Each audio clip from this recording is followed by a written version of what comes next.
नमस्कार मित्रों, नमस्कार कुमारिकाएं। आज हम आपके साथ फिर हाजिर हुए हैं एक नए विषय को लेकर।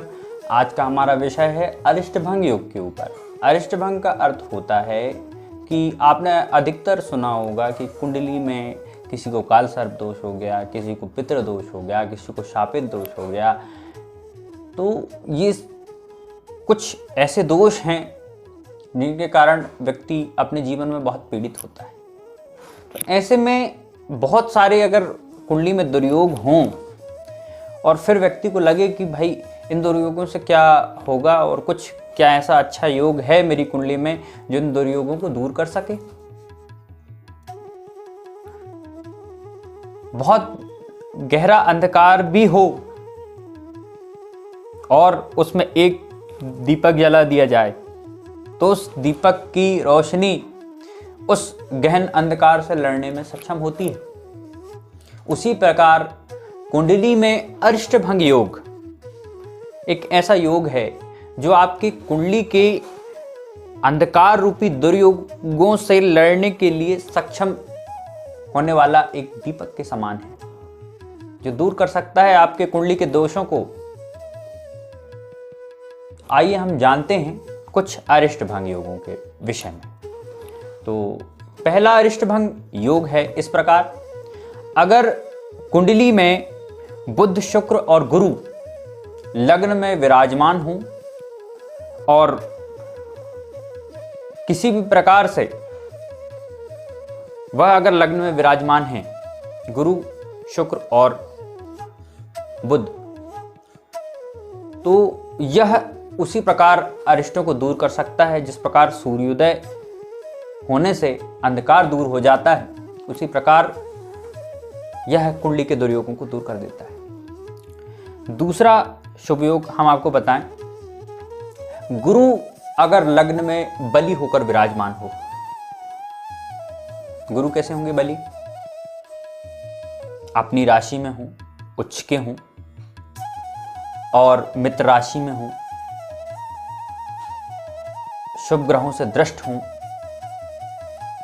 वर्गोत्तमी हूं, तो ऐसा गुरु यानी बृहस्पति कुंडली के दोषों को दूर कर देता है। जिस प्रकार भगवान शिव को नमस्कार करने से अनेक प्रकार की बाधाएं दूर हो जाती हैं, उसी प्रकार लग्न में गुरु के विराजमान होने से अनेक प्रकार के दोष दूर होते हैं। फिर तीसरा हम एक और अरिष्टभंग योग के विषय में जानेंगे।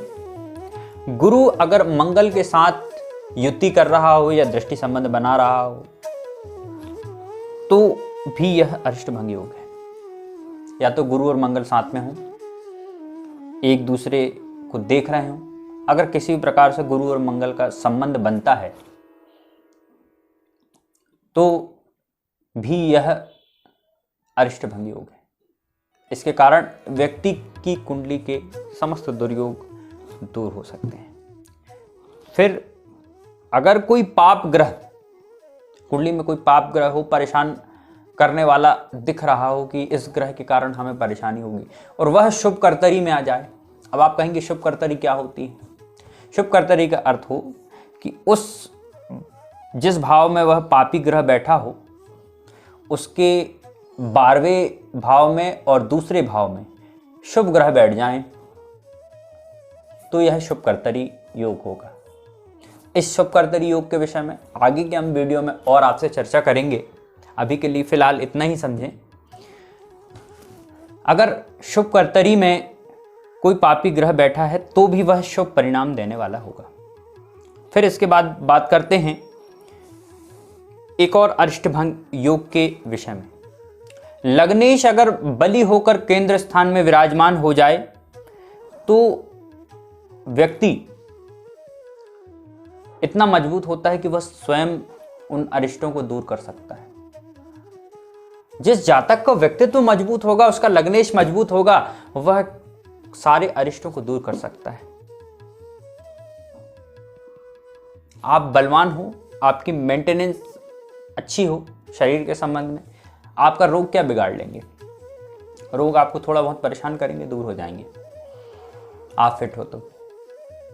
उसी प्रकार कुंडली में अगर लग्नेश बली है तो यह अनेक अरिष्टों को दूर कर सकता है, कुंडली के दोषों को दूर कर सकता है। व्यक्ति की सहन शक्ति, उसका व्यक्तित्व इतना मजबूत होगा कि उस पर इन छोटी मोटी बाधाओं का प्रभाव नहीं पड़ सकता।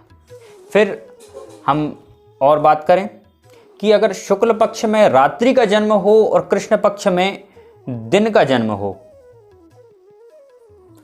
तो ऐसी स्थिति में अगर लग्नेश को शुभ ग्रह अगर देख रहे हो तो भी यह अनेक अरिष्टों का नाश कर देता है।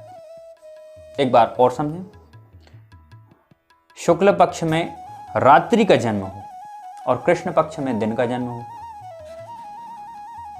यह बहुत महत्वपूर्ण सूत्र है, ध्यान रखें। शुक्ल पक्ष की रात्रि का जन्म और कृष्ण पक्ष के दिन का जन्म, क्योंकि शुक्ल पक्ष में चंद्रमा बलवान होता है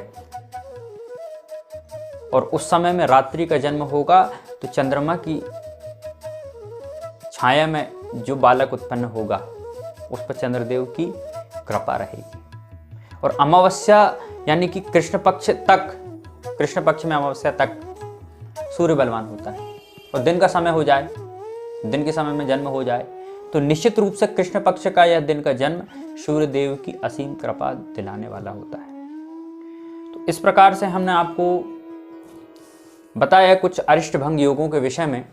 एक अरिष्टभंग आपको और बता दे रहा हूं।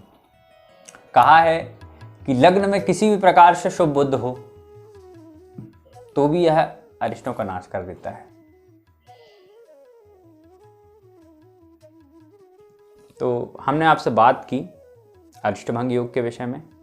इसे आप अपनी कुंडली में खोजिए और अगर आपकी कुंडली में लगता है कि दुर्योग हैं बहुत ज़्यादा, तो आपको ज़रूर एक बार देखना चाहिए कि क्या इनमें से कोई अरिष्टभंग योग है।